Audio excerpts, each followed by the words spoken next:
So here we are. August has begun. Where did this year go? I don't even know. Part of me is reminiscent and I'm remembering what has happened over the last 2 years. And part of me just really wants to hurry the F up and get this year done with so that we can get to 2023, where maybe we have a recession, maybe we have rates drop, and maybe we get back to seasonality. All of that we're going to be talking a little bit about in the second half. Megan is going to wow us with all of the stats that she's got on the real estate side. It is definitely the kind of market where you, as a real estate agent, lender, or title representative, need to know what's going on so that you can communicate effectively with your clients. So I'm going to start out with a quote really quickly, and I want to do a teaser for the second half, the back half. We're actually starting to do piggyback loans, a first, second, and a third. I want to talk about this because this is a big deal for first-time homebuyers that simply don't have a lot of money saved up. This is their path because right now they can actually get into a home. So here's the quote, and it lines up perfectly with me. Being positive in a negative situation is not naive, it's leadership. That resonated with me this morning as I'm looking for any way to figure out the solution for the home buyer in today's market that makes it a win. I know we've got so many things that we could get depressed and anxious and upset about, but there's always something that we can get focused on and positive about. It's about leadership. Miss Megan, what in the world is going on with you this morning? Yeah, well, I'm actually at home sick today, so I'm still in my pajamas, I'm not gonna lie. So it's a little bit more of a casual presentation today, and hopefully I don't start coughing in the middle of it. So forgive me for not being in person with Nicole so that we have all of our fun, witty banter. But I am at home nursing a cold, so hopefully you guys can bear with me as we get through it. I didn't want to skip today because obviously this information is super important. As we start to turn the corner and we start to edge back into school season, we start to see the market really cooling off as we get into school season again. Now, this weekend was kind of an anomaly. Rates dropped last week, didn't they, Nicole? They sure did. They And so sure did. with rates dropping, I actually was looking at all of my order counts coming in on Monday, and I had roughly double the amount of orders that I've had for the last 4 weeks in a row come in on a Monday. So it was a very busy weekend this last weekend. And so it was encouraging to see that come through where I had a bunch of clients get really busy and I had like similar to summer numbers again. So it could be that rates dropping had an impact on creating some of this catalyst for buyer activity in our marketplace. But buyers are definitely sensitive to interest rates and are taking advantage of it, which was really encouraging to see my pending transaction count go up personally. Now, that didn't necessarily correlate into the rest of the market, but the market did get a little bit busier this last weekend, and we have fewer active inventory going into this weekend than we did last weekend. There are fewer new listings that are making their way to market as we get wedged back closer to school. Most school districts are going back to school in mid-August, and so we're kind of squeezing out the last little bit of summer that we can right now before our kids head back into the classroom. We'll go ahead and get started with some of the numbers for you. It's already school time. Did this summer just not fly by? I feel like we were just so announcing busy. moving to Thursdays. Well, it has been so busy, and we're It's going to stick crazy. with Thursdays going forward because we've got a bigger audience pool on Thursdays going forward. We want to make sure that you guys get this information before you head into the weekend. So we're going to go ahead and keep this on Thursdays going forward. Hopefully that works for you guys. But we've enjoyed doing it on Thursdays, and it kind of frees up our Fridays to handle all of the closing transactions that are happening at that point. But this covers July 27th through August 2nd, and you can see that the cooling trend continues as we head into the back half of 2022. These are replacing your annual strategy sheets that I used to make for you guys. Now I'm tracking this on a weekly basis, and it tracks the inflow and the outflow of new listing activity and listings that are expiring or purging from the marketplace. And as you can see, as we track on each new row, it becomes more and more blue, indicating that the market is becoming less competitive. Now we're back to where we were back in 2019 is kind of what we like to liken it as. And 2019 wasn't a bad market, but interest rates were up for the first half of 2019, and there was an adjustment period that we went through while we adjusted to those new rates when they were back at 4.5% to 5%. And so now that interest rates are back up to that 4.5%, 5.5% range again, we're making that adjustment as people are adjusting to the new levels of affordability in our marketplace. 2019 wasn't a bad year. We were still very short on inventory, but it's not quite the same as what we experienced earlier this year when interest rates first started to go up and we had the crazy insanity that was January through April of this year. And you can see that that cooling trend really did set in back here around Easter weekend, where we started to see the odds of selling start to drop down. Now, right now we're seeing 1.3 months worth of inventory, which is similar to what we were experiencing back in 2019 and towards the end of it, before we went into the pandemic. But 1.3 months worth of inventory indicates that the market has cooled substantially from where we were back over Super Bowl weekend, where we had 0.2 months worth of inventory, where multiple offers were highly likely. Now, with the cooling in the marketplace, we're only seeing about 20% of properties going under contract for over their asking price, unlike what we saw back in January, February, March, April, and the beginning of May, where it was nearly 70%, 70 to 80% of homes that were selling for over their asking price. So it's really important that you're setting the stage for your sellers right now, that if you're using comps back from earlier this year, that you've got to really pull back in your pricing strategy, and pricing reductions are way up right now. They were up this last weekend, but it's a big price reduction that we're seeing in the marketplace right now. I've just had a question that came out from an email yesterday that I still have to get back to. But the question was, should I price high, understanding that the market's going to pull back and make price reductions as we go, or should I price it right the first time? And my advice is always price it right the first time, because it sells faster and for more money if you get it listed appropriately the first time around, because people are really frustrated with looking at properties, and you don't want to miss those people that are outside of that price bracket if you price it too high, that won't even come and look at the property because it's priced too high. You want to make sure that you maximize your pool of potential buyers by pricing it appropriately. And right now we're about 4 to 6% off of what we were looking at for original pricing strategy versus what we saw earlier this year. So you really need to pull back in your asking price up front, because we're not in the same market that we were in last year. And if you remember last week, I reached out to my top 50 clients and asked them what they're doing differently. And one of the things that I thought was really interesting was pre-inspections, and making sure that you've got everything corrected before the property goes to market, so that you don't get beat up on the inspections, because now buyers have the right to maintain their inspections, the right to maintain their appraisal waivers. And so it's important that you guys are getting ahead of that by pricing it appropriately and doing those pre-inspection items and correcting issues on the house before it goes to market, so you don't get beat up after you go under contract for a full price offer. As of right now, it's about 60% of properties are going for a full price offer, so we're still not seeing a ton of negotiating power. It's about 20% of all the properties are going for under contract for less than asking price. So what's more common than not is we're seeing price reductions, and then we're seeing people going under contract for full price offers. The other thing that I found that was really interesting was that I'm hearing some people put up listings the first weekend, and they say it's kind of like crickets the first weekend, but then suddenly in the second weekend they're getting multiple offers. And so that's kind of an anomaly that we're tracking here in the market, and I don't quite know how to track that information. But don't freak out if you're not under contract in the first weekend, because it's taking about 2 weeks to go under contract. So it's taking longer to get these people through these homes to go under contract. Our average daily active count came up by about 3.1%. We were sitting at about 6,500 average daily active count. Going into this weekend, we have about 5,900 average daily active count, because the rate of new listings making their way to market as kids start to head back to school is starting to diminish. And so we're going to see our month supply of inventory next week probably go down if we continue to see this little pop of buyer activity due to the drop in interest rates. Pending transactions fell by about 1.6%, which is kind of different than what I was seeing personally with my numbers coming in, but I'm seeing more contingent offers. I'm seeing more FHA loans. I'm seeing more VA loans. I'm seeing the right to maintain inspection and the right to maintain their appraisal. And so it's been interesting to see the shift in the marketplace, but it seems like it's a much more even playing field right now, where buyers actually have the right to maintain those additional negotiation points beyond the point of going under contract. Now, the odds of selling decreased pretty substantially this last weekend. We actually went down to 51% odds of selling, which is back where we were at the beginning of 2020. And this is kind of more like what we saw back in 2019. I didn't track it on a weekly basis at that point until we went into the pandemic, but we're looking at about a 51% odds of selling right now. This is where I take into account all of the available homes for sale versus those that go under contract and or close in the same week. And I project it forward for a 4-week period of time. And so you can see that the market has cooled substantially from where we were back over Super Bowl weekend, where it was 87.3%. Now it's 51%. So it's more than 36% down from where we were earlier this year. And that's in light of having 6 times the amount of inventory right now than what we did at the beginning of the year.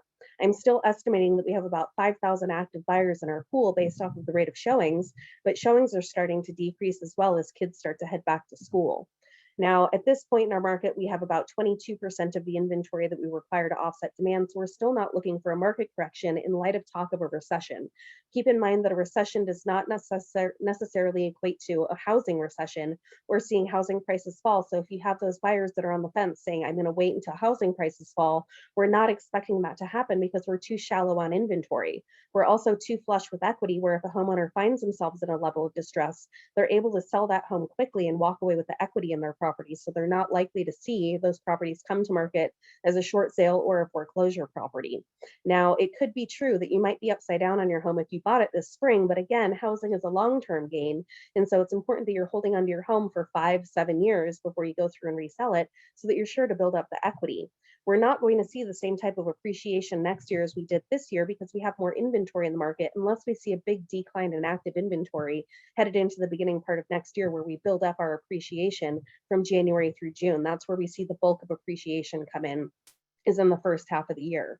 I've had a lot of questions about people saying, well, should I wait to go ahead and list my property until October when home prices stabilize? And the truth of the matter is you're still likely to get more for your home now, and you have a larger buyer pool right now than if you choose to wait until later in the year to list that home for sale. So I still recommend that you get your home to market as soon as you can so that you can take advantage of the buyer pool before we go into Labor Day weekend, where the market really pulls back. You've got about a month before that happens. And so I would still advise getting your property to market sooner rather than later.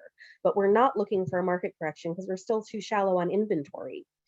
Based off of showings this last weekend, we had about 14,000 total showings that were set. And again, if you're looking at an average of 2 to 3 properties each weekend, that means that our buyer pool is about 5,000 right now. But that means it's 2.1 shows per property per listing. And so again, showings are way down from where we were earlier this year. And a lot of that's due to affordability and buyers getting knocked out of the pool, not being able to purchase something. But also it happens with our cooling trend, where you can see that the rate of showings goes down each year as we go through post-pandemic levels. And so even this time last year, as we look back at to where we were in August of last year, we were looking at probably about 6 or 7 shows per property. Now we're down to 2.1 shows per property. So if you put up a new listing last weekend and you got 2 showings on it, you're right in the ballpark for where you should be, because we're not expecting to see the same levels of showing activity that we had seen previously. Now, again, it's about 12 showings to go under contract. So you need to be prepping your sellers saying if it's 2 showings per week and we're getting about 12 showings to go under contract, that means that we need to wait longer to make our price reductions. So we knew earlier this year that if you weren't under contract in the first weekend, that it was likely a pricing problem. But now we're advising that you're waiting until weekends number 2, 3, or 4 before you make a price reduction, waiting longer at higher price points before you make a price reduction, because you want to make sure that you get enough people through the house before you go through and start to make those price reductions. So hold off on the rate of price reductions and don't make it in weekend number 2, but wait until weekend number 3, maybe even weekend number 4 in some cases, because it could take 6 weeks before you're under contract for average priced homes at this point. Hey, Megan. Yes. Really quickly, Kama had asked, what is the average price reduction homes are making after the first weekend on the market? You can't tell specifically the first weekend or the second weekend, but just I price can't tell reductions. the first weekend or the second weekend. I can tell at the point that they go under contract how much of a price reduction they've made. And I would say that after week number 2, so it's about 13 median days on market right now, our average price reduction is about 6.1%. So half of the homes are under contract in 13 days or fewer. So it's about 2 weeks on the market right now, which is up from the 4 that we experienced for the first 5 months of the year. But it's about a 6.1% price reduction. And so I wouldn't say make a price reduction after the first week. I'd say wait until weekends 2 or 3 at lower price points and weekends 3 or 4 at higher price points, being specifically over $1 million right now. Hopefully that helps answer that question. But about 13 median days on market, which is again kind of where we were pre-pandemic back here as we got into 2019, but it was a 13 median days on market. So be prepping your sellers. You may not be under contract your first weekend, but it's looking more like weekend number 2 or 3 that we're going to be under contract on this thing. Now, the rate of price reductions jumped up pretty drastically this week. It increased by 8.6%, but we saw that 44.8% of what went under contract last week made a price reduction. And so that's up from the 5 or 6% that we were seeing back here in January and February making price corrections. Now it's up up to 44.8%. So it's almost half of the homes have made price reductions at this point.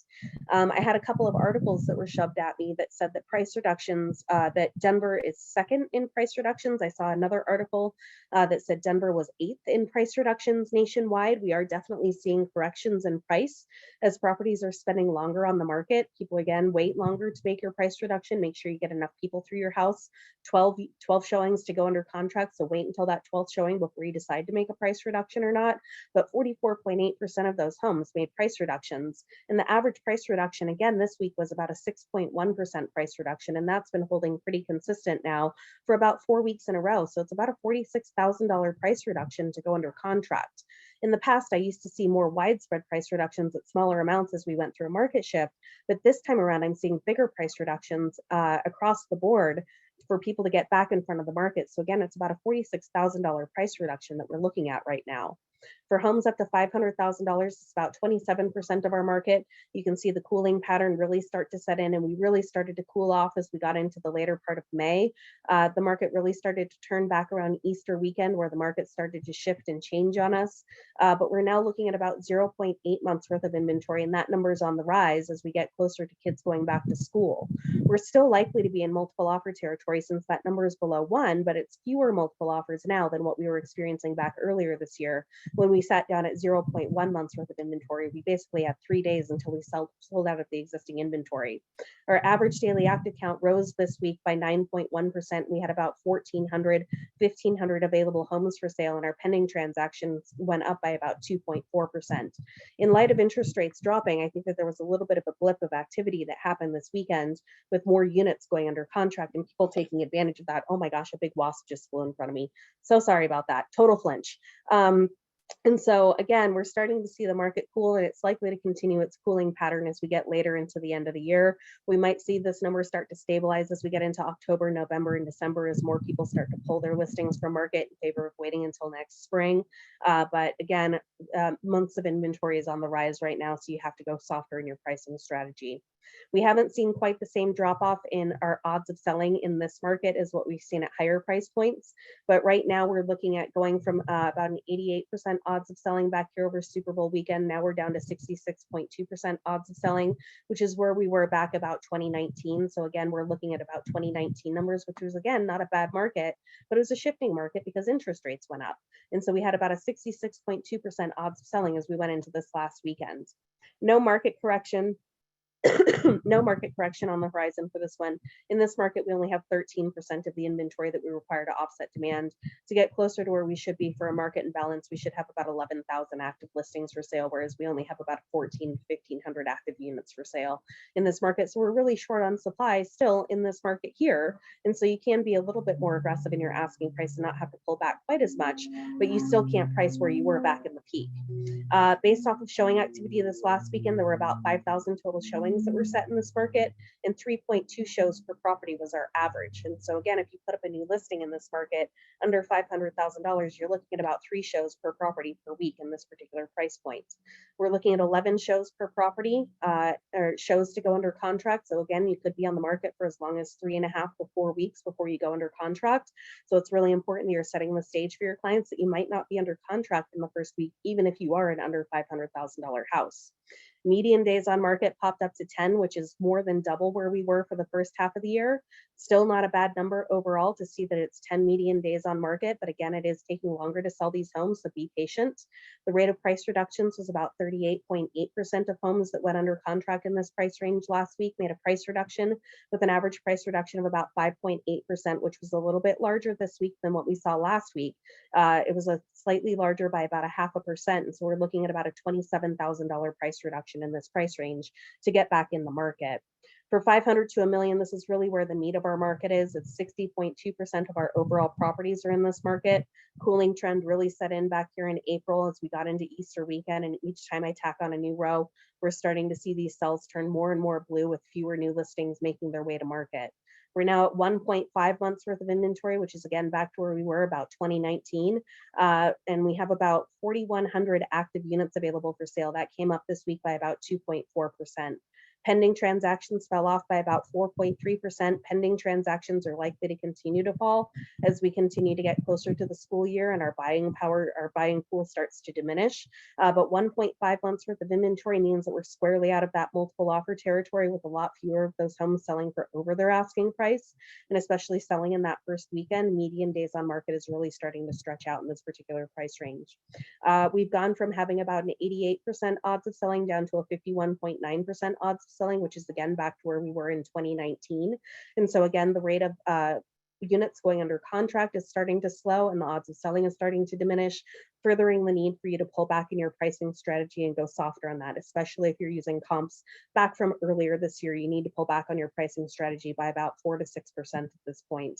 We still only have 25% of the inventory required to offset demand, so we're still not looking for a market correction in this price range either. So again, we're not expecting a crash in the housing sector, even as we head into a potential recession.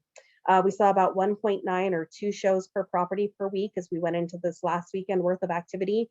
We've been holding pretty consistent at about 2 shows per property per week for the last 4 weeks in a row. So that's what you should be expecting, especially if you put up a new listing this last week. 12 showings to go under contract still holds true. And so again, it could be on the market for as long as 6 weeks before you go under contract. So be prepping your sellers for those particular activities that it could take longer to go under contract. Median days on market, it was 15. So half the homes were under contract in 15 days or fewer. Median days on market is likely to continue to stretch out through the end of the year, but that's roughly 3 times what we were experiencing earlier this year in the $500 to $1 million segment. We saw 48.4%, or nearly 1 out of every 2 properties that went under contract make a price adjustment this weekend. And so again, we ended up seeing that it was about 50% made no change at all. And so about half the homes are having to reduce their price to go under contract. And the average price reduction this week was about 5.9%, which is a little bit less than what we saw last week, but it was about a $43,000 price reduction overall for homes to go under contract. In the 1 million to 1.5 million. Megan. Yep. Before you get into the next price segment, this is a question that you've answered, but I know new people join us all the time. What are the odds of selling based off of, and is it a weekly or monthly metric? It's a weekly metric that I turn into a monthly metric. And so I can take the number of units that go under contract and or close in a given week and benchmark that against the total active count and new listing count. And I can project forward the likelihood of that selling in the next 30-day period. And so it's a weekly number that changes, but I project it forward for a 4-week period of time. So it actually becomes a monthly number at that point, and it's a projection. Perfect. Okay, so $1 to $1.5 million. Again, looking at our strategy sheets here, we really started to see that cooling trend come in right around May, but every time I tack on a new row, we start to see that inventory increase as our demand starts to come down. Our average daily active count actually came down this last week with more units going under contract, but we had about 1.3% fewer listings on the market this last week than we did in the week previous. So our average daily active count came down to 586. We put roughly about 70 to 80 homes under contract each week in this particular price segment. And we saw the rate of units going under contract this last week increase by about 2.9%, making our month supply of inventory about 1.9, or for every 1 buyer in the market, they have roughly 2 homes to choose from, increasing the negotiating power for buyers that are in this $1 to $1.5 million price segment right now. The odds of selling hasn't dropped off quite as drastically as we've seen at all price points, but we're down to 47.8% odds of selling, which is where we were back in about 2020. So it's faring a little bit better than what we're seeing at lower price points right now. And so again, it dropped from about 75% odds of selling down to 47.8% odds of selling as we went into this last week. In this market, we still only have about 20% of the inventory required to offset demand. So even at higher price points, we're not worried about a market correction taking place. We saw about 2 shows per property per week in this particular price range, with about 14.6 shows to go under contract, or 15 showings to go under contract. So be preparing your sellers for 6 to 7 weeks on the market at this point, at this particular price range. It's taking a little bit longer to sell. So again, don't make a price reduction too soon. Wait until you've had your 14 showings before you go through and make a price reduction. We were looking at about 16.5 median days on market at this point, 17 median days on market. So we're looking at roughly 3 to 4 times the amount of time on market that we were seeing back earlier this year, with about half the homes under contract in 16.5 days. In this price range, we saw 50% make price reductions. So price reductions are up especially as we go into higher price points with an average price reduction at about 8.6% or about $125,000 price reduction, which is pretty significant. As we get into higher price points, you have to make over $100,000 price adjustment in order to get back in front of the market. The last segment that we'll talk about is the $1.5 to $2 million price point. You can see the cooling trend still setting in as we get deeper into our summer months, and it really started to shift back here in May for this particular price range. So this price range hung on a little bit longer with our hot and heavy market post Easter weekend, but really starting in May, our properties started to pull back. In this market, we're now looking at 2.2 months worth of inventory, which is back to where we were back in 2019 again. With our average daily active count, we're sitting at about 220 active units, which is up from the 50 units that we saw back here earlier this year. So we've got about 4 times the amount of inventory that we did back in January and February for this year. Active inventory rose by about 2.8% this last week. Pending transactions actually went up. We ended up seeing our pending transaction count grow by 27.8% just over this last week. And so we ended up seeing that there was a big pop of activity just this last weekend as we saw that go in.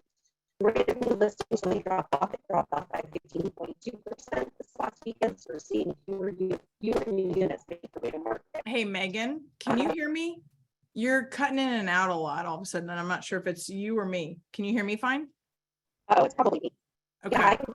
Fine. Can you hear me? I'm starting to, yeah, everybody's kind of mentioning it. It's just Megan's internet. She's try it again.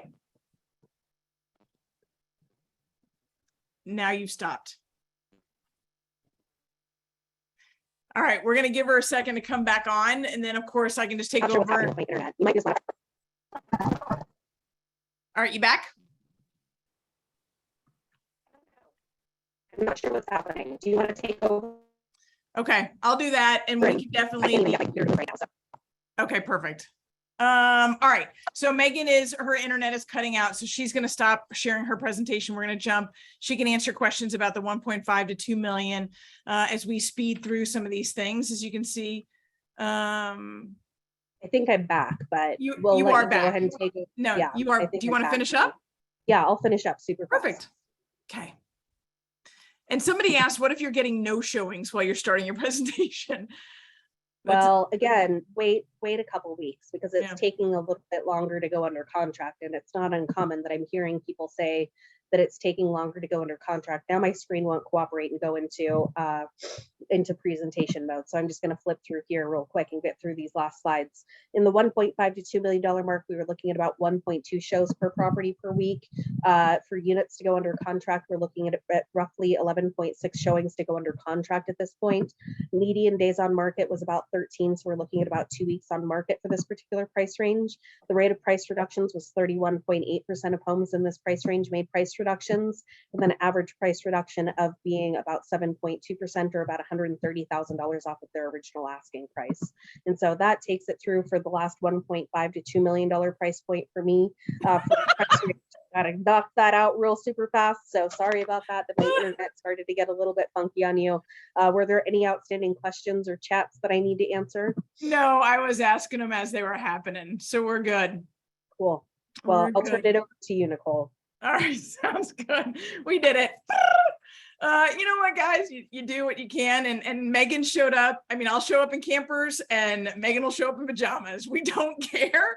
We're all about getting the information out, making sure that you have the conversations this weekend that push your clients off the fence, whether it's into a home or back into a position where they feel comfortable and confident, whatever that is, but giving you the information that you can rally against the headlines and then support them into a decision that will continue to support them financially for generations to come. I mean, I just believe that wholeheartedly. I know you do too, or else you probably wouldn't be joining us. And of course, Megan is 100% the biggest fan of real estate. So let's just jump into what's happening in the economy. And I have some lending highlights that I'm going to share, as well as 2 events you do not want to miss. Megan and I have been coming together and creating these like off the charts events. I've got an announcement for the next big thing. And then Megan and I are doing Patty Silverstein. So we'll be sharing both of those in just a minute. So let me share my screen and let's just jump in. All right. So, we talked about being positive is leadership. It's not naive. But Megan had brought up the fact about affordability. And, when these little pops come where we get a better interest rate, we have to take advantage of that like we did this last week. I'm going to show you some numbers that I can tell you with 100% certainty that there were people taking advantage of the drop in rates. So do you have something quickly that you can show your clients, whether that's on your phone or whether it's in some sort of printed material, where you can go based on the rates that just dropped? Does that change our affordability? Can we maybe step up just a little bit on what we're looking at? We create these charts. We can co-brand them with you all the way down from 300,000 up to 2 million, down from 3% or 2.5% up to 6.5%. So we've got these charts. All you got to do is ask me for them and we can create them with your logo, your contact information on them, because you want to be able to whip those out because the rates are volatile and because we're seeing positions of opportunity. You want to have all the facts in front of you so that you can jump in and take advantage of that. We also have the buyer bundles that you guys want to have that shows whether it's by zip code or by area, the markets that you're consistently looking at and the price points you're consistently looking at, as to let them know how the market strength, what are we seeing as far as the 5-year gains and appreciation expectation? What are we seeing as far as affordability index or employment, or all the things that make that home a safe investment?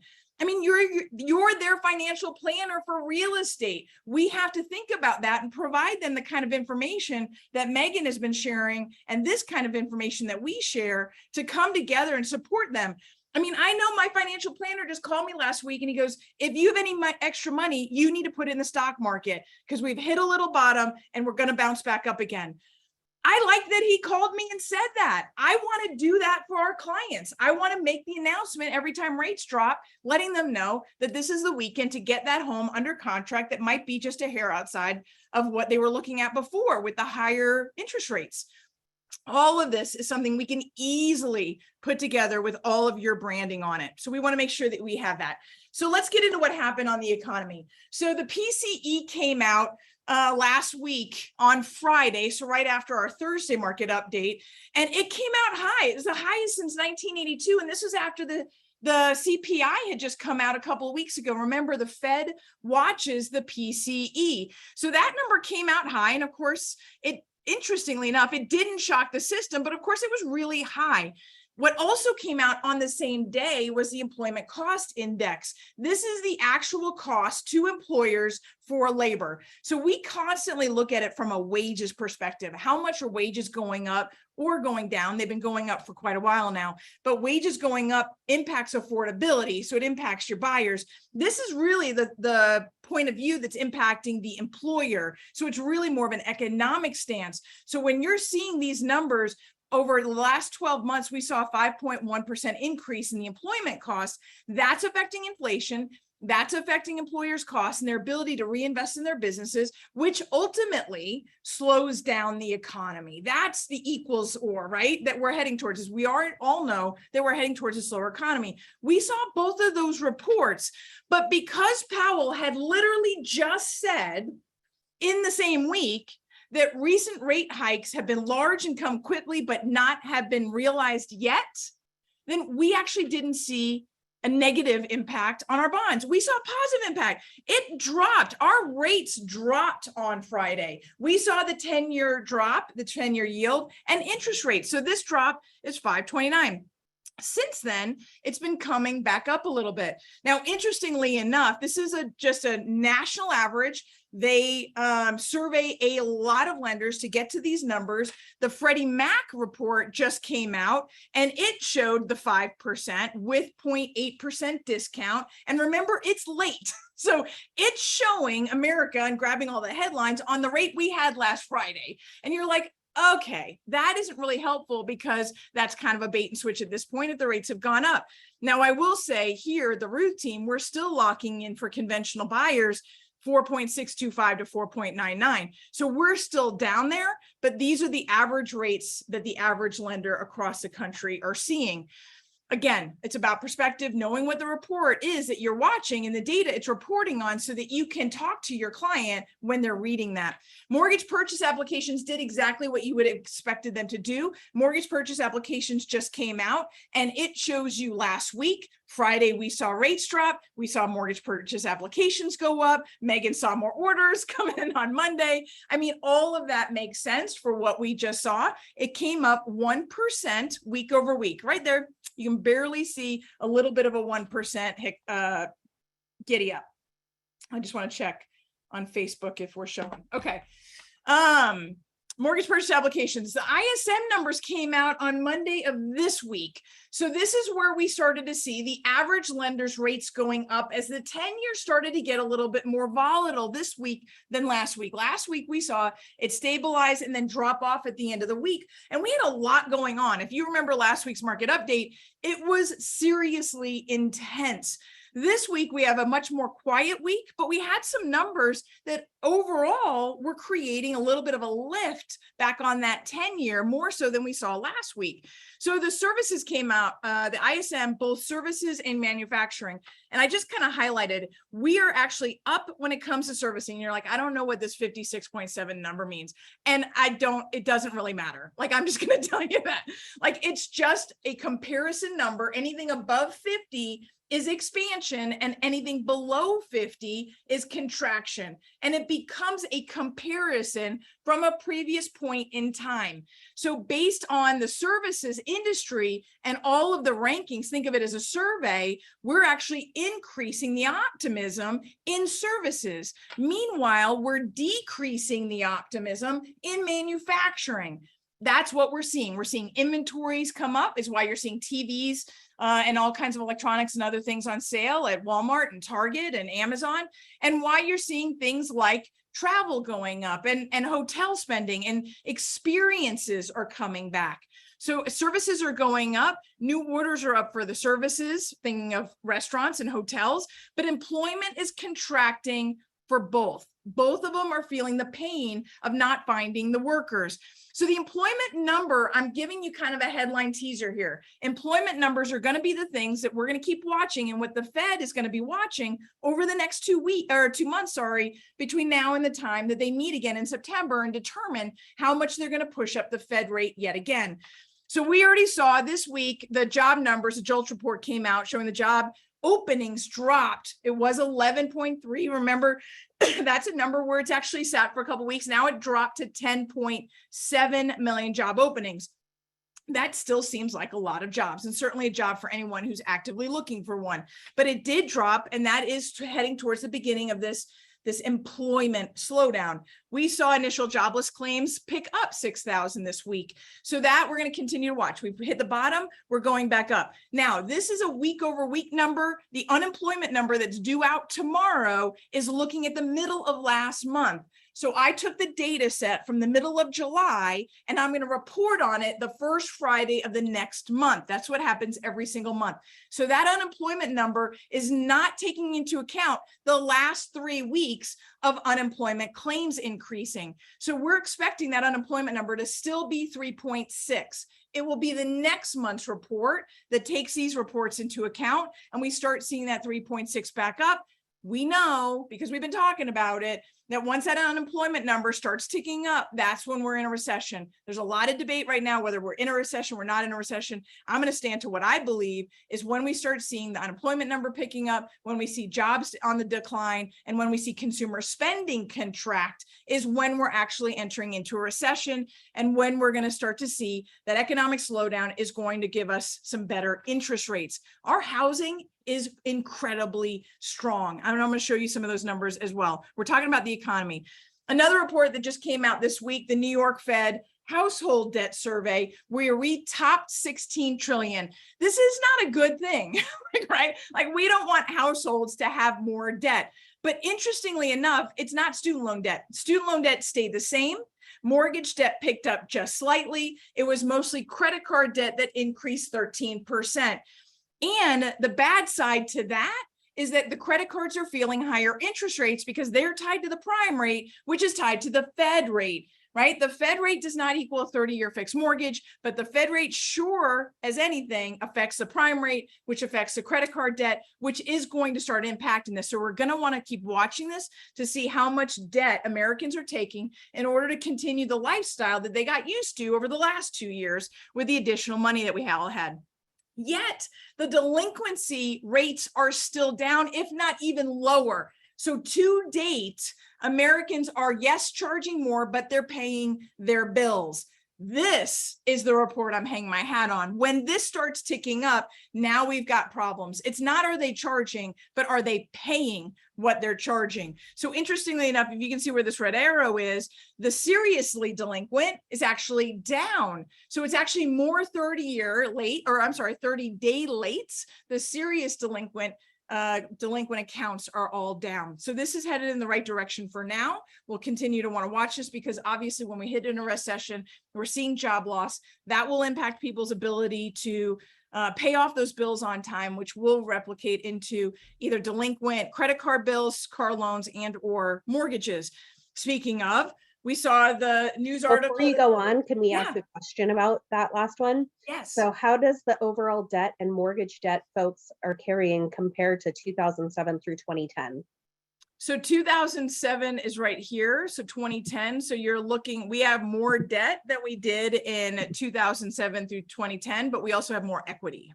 So the home values, if you remember the home value charts, we have double the equity we had in 2006. So I'd have to almost lay those two charts on top of each other to show, yes, we have a little bit more, because this yellow is the mortgage debt right here. And we usually hover somewhere around 11. In 2008, it was closer to 9 trillion. Now it's 11 trillion. All right, delinquency. Then there was all the news picked up the fact that foreclosures were up more than 150%. Again, if you take a number of 2 and you double it, it's only 4, but it's double, right? It's all perspective. So the numbers were up 150%. Further down in that report, which was not on the headlines, was the fact that it was important to note that these were delinquencies that were started before the foreclosure moratorium. So this is cleaning out the foreclosure system. Yes, there are a few more foreclosures starting, but a lot of this was cleaning out the foreclosures that had actually started pre-pandemic. Because if you actually look at it, you can see that the numbers are 150% more than they were last year when we had a foreclosure moratorium, but almost exactly identical to 2020 and half of what it was in 2019. So again, perspective in what those numbers are. And in Colorado, we're doing excellent. So we have 0.1% or 0.09 to be exact percent of our homes are actually in foreclosure. So just showing the total properties with the filings, that percentage of the total households, and then the change year over year. So we're very strong, and we only have a 1.86% delinquency. So again, continuing to speak to the strength of the housing market. Here are 2 more charts because we've talked about the vacancies, and I found these 2 charts most recently put out showing how low, as of June, how low the homeowner vacancy is for home ownership, right? So primary homes, 0.8% of homes are vacant. Now you've got to think about this, like, why do I care? Well, when we were back in 2008, there was a lot of, I don't know even what you call them besides vacant homes, but they were ghost homes, or they became kind of skeletons, right? And they were abandoned. They're just simply not the abandoned homes, because of course, if it's an abandoned home, it's probably not getting its mortgage paid. And then it's sitting on the bank's ledger in order to put into the foreclosure process and sell out on the open market. We have people right now who are going to fight for their homes. I was just having a conversation with a possible, well, he is a seller now. His company had shut down, did a massive amount of layoffs. He could no longer maintain his monthly payment, yet he wanted to sell that home to somebody, take some of that equity, and continue to rent it. He wanted to stay in place. Ultimately, it was kind of too high of a price point, so it didn't make sense for somebody to buy it as a rental. So he's just going to sell it. It's not an option that we love doing, but he had hundreds of thousands of dollars in equity. That's what the people who are living in their homes are going to be faced with, is do they have to sell because they've lost their job? And maybe they do, but they have enough equity to do that on the open market, not in a foreclosure selling. The rental vacancy is also low. So if you look at the homeowner vacancy, it's historically the lowest it's ever been. Rental vacancy is very low, maybe not the lowest it's ever been, but it's also low. So all of those rental units are mostly occupied with a 5.6%. CoreLogic just came out with its June numbers showing that we had an appreciation nationwide of 18.3. Now, we all know that we saw a slowdown in June. So this will play out in July's numbers. But right now, that is really, really strong. And the news picked up the fact that we had a massive slowdown in June. That is a 2% slowdown. It's right here. I wanted to again put it in perspective. When we saw a 2% drop in June, it went from 20.3 to 18.3. It's still high double digits. It's still way stronger than we need for sustainability. If we even continue to drop at this level, it would take more than 6 months to get down to even a normal number of 5% appreciation.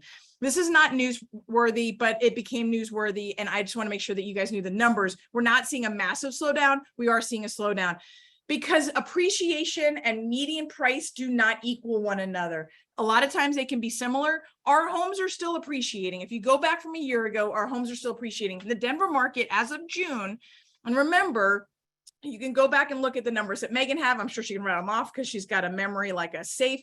But I know in the DMAR numbers, we had a 0 month over month median price growth and a 13% year over year price growth, median price growth. Yet if I look at true appreciation, which is that home every time it sells, it was 17.6% for the Denver metro. Again, homes are solid. They are continuing to appreciate much slower. They have a ton of equity in them. Those people that bought this year are the ones that they just have to hang on until this market picks back up again and stabilizes. But if I even go back, their CoreLogic is forecasting 4.3% for the next year. If you think about that, if you bought a $400,000 home and you put 10% down and it appreciated at 4%, a $400,000 home, 4% appreciation is a $16,000 gain. If I put 10% down, which is $40,000, that is still a 40% return on my money. I'm good with a 4% rate of return. I'm not good with 18 and 20%. This needs to come down, and it's starting to happen. Really quickly, I'm just going to roll through these. You have them, and we'll have them in our PowerPoint deck. But it was high frequency indicators. Again, talking about, yes, the economy is slowing down. Yes, we're heading into a recession. The housing market is incredibly strong based on all of the equity. And you have all of those homeowners who have locked in interest rates below 4%, right, that don't need to sell. You also have a strong economy going into this recession overall, comparatively. Compared to 20 and 21, we have to take out those comparisons. So really quickly, high frequency indicators that are not necessarily housing, but just talking to the strength of the economy. Airline travel, TSA, the red lines are all 2022. We're right in the mix. So we're above 2021, right below 2019. We are 11% lower than 2019. We are working our way back up. Going to the movies, of course, you see the volatility depending on when the box office hits come out. But we're back in the theaters. In fact, I just went twice in the last 3 weeks. We saw Where the Crawdads Sing. That was a fantastic movie, by the way. And Elvis, which was really dark and depressing. I don't recommend Elvis, although it was weird. Where the Crawdads Sing, absolutely fantastic. The other ones, hotels, people are still going. Look at this. We're right back in to the mix. We're down only 6% from 2019. And then gas used, we're back. Obviously, it dropped off when gas got, here's during COVID, and then here is during when gas got over $5 and $6 a gallon. And now we're right back in the mix again. People are out, people are spending. The economy is strong comparatively. People have money, people have savings. A lot of people have jobs. There are still job openings. Yes, we're going to end up in an economic slowdown. We very well could end up in a recession. It will probably not be very long or very deep, yet we will probably get lower interest rates because of it. All of these things consistently communicated support your clients' calmness going into the back half of this year and into 2023. And in fact, I kind of wanted to hurry up and get here so we can stop talking about it and just move on, right? So we've entered into a new range on the 10-year Treasury, and why this is important is because absolutely affects our interest rates. I had shown you charts with lines, kind of this arrow, where we were really hyper focused on 3%. We couldn't get too much further above it. We didn't get too much further below it. We kind of started narrowing in on it. Then we dropped. We had that run of lower interest rates after higher than expected CPI, PCE. The Fed came out. All of this negative news. Walmart earnings came out low. All of this negative news, yet the 10-year got better, because we saw the economy is slowing. The Fed is doing what it needs to finally be doing by raising the Fed rate. We are heading into a position where they're working on that. The European Central Bank also raised its central rate. All of that spun into this lower trend line. Now, we had the beginning of this week, we saw them pop up. I showed you that on the earlier chart. We're still locking in the high fours. So these are where the rates are.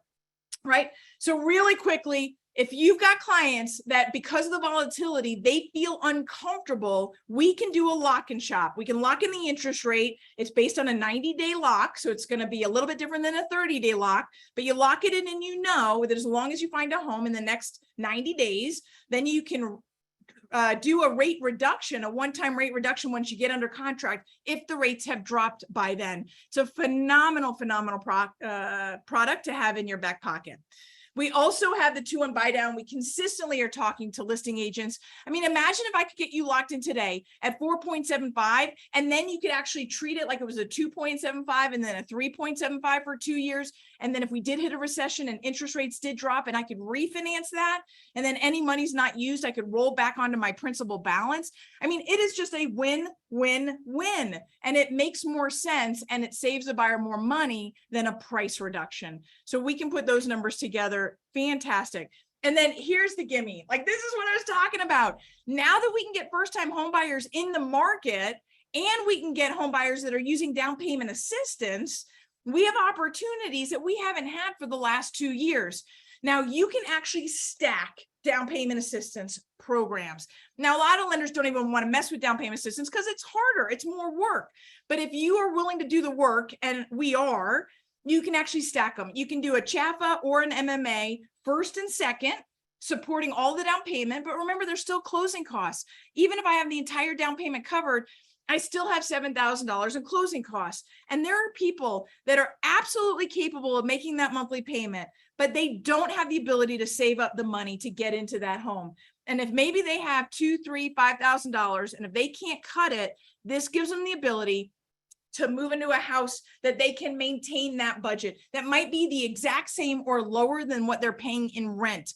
So being able to stack the mortgages is huge. Now, CHAC has income limits, but if you have 8 people, God help me, if you have 6 kids, I don't even know, but the income limit on that is 178. But let's think of a normal family. The income limit on that is $134,000. If you're looking at doing this, you have a 45% debt to income ratio. If I can stack those, you could get up to, say, a $400,000 single family, or even higher if you have more kids, right? Or maybe a $260,000 townhome. Is that Denver pricing? Not exactly. But is it Greeley pricing? Could you find a home that's a little bit further out that could support? Think of the difference you would make to that family, to the entire trajectory, not only of their lives, but all of their children's lives. Knowing this and being able to activate on this is the game changer, not for you, not for one more deal or one more commission, but for them, because you've absolutely changed their entire life if everybody else gave up on them and told them to continue renting. That is what we're supposed to do every day. All right.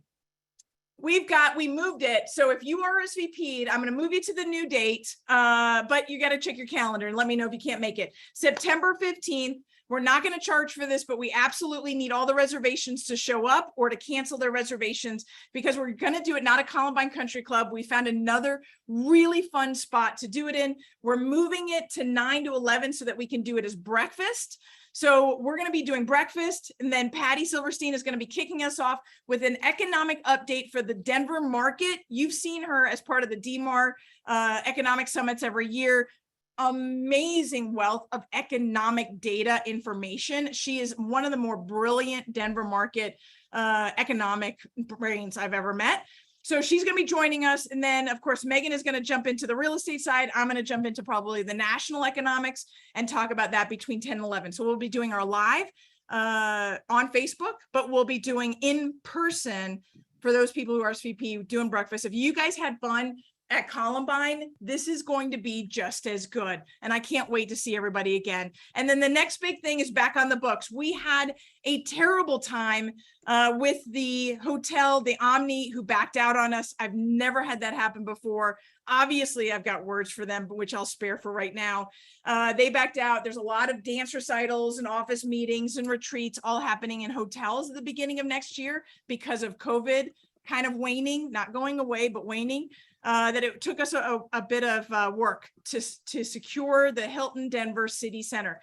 Parking is going to be included. So we have great parking downtown, fantastic venue. We're working on the lineup. I cannot wait. And that is the next big thing on February 2nd. You will be watching for information to come live. All right. Questions. Yes. So how do they sign up for the September Agents Ignite? So through our Agent Ignite website on theruthteam.com. So it's the same RSVP that we use for all of the other Agent Ignites. Will you be sending that out in your follow-up email this afternoon? I will. I'll be sending that out in the follow-up email. Awesome. And then we're having questions on where is the September Agents Ignite? Where is it going to be held? So we are just signing the contract on that. So I can't say it yet, but it's going to be right in the central Denver. Awesome. And then, so a question from Sandy, for mortgage, do you see assumptions coming back or wraparounds? So assumptions did start to come, right? Because when rates first picked up, a lot of people were talking about loan assumptions. They're hard to get. Now, if you had a home that you just purchased at the tail end of when interest rates were low and you're selling it for not that much more, the problem with assumptions is the buyer has to make up the difference between the sales price and the current loan amount, which is really hard for somebody doing a VA or FHA assumption. That's why they're not used very often. But they could, it depends. But if interest rates keep going down, you wouldn't need them. Awesome. That was our last question. Yeah. So we're all wrapped up. You want to close us out? Ah, look at that quiet group today. It was a kind of a quiet group today. It's a beautiful, fantastic Thursday. August has begun. We have an incredible month leading into school time. So you guys know where to find us. You know where to find myself and my team, Nicole Ruth and the Ruth team. You know where to find Megan Aller. And we want to go to work for you. First American Title wants to work for you. I know Fairway Mortgage wants to work for you, but specifically Megan Aller and Nicole Ruth, because we believe in home ownership. We believe in getting your buyers and sellers to the closing table, and we will work extremely hard to do that. So if this information was helpful, please do reach out to us to support you and your clients. Otherwise, I'm just going to wish you guys an amazingly blessed weekend and busy weekend, I hope. Awesome. Thanks for joining us, guys. We hope to see you at our closing table soon. Have a great rest of your week. Bye-bye.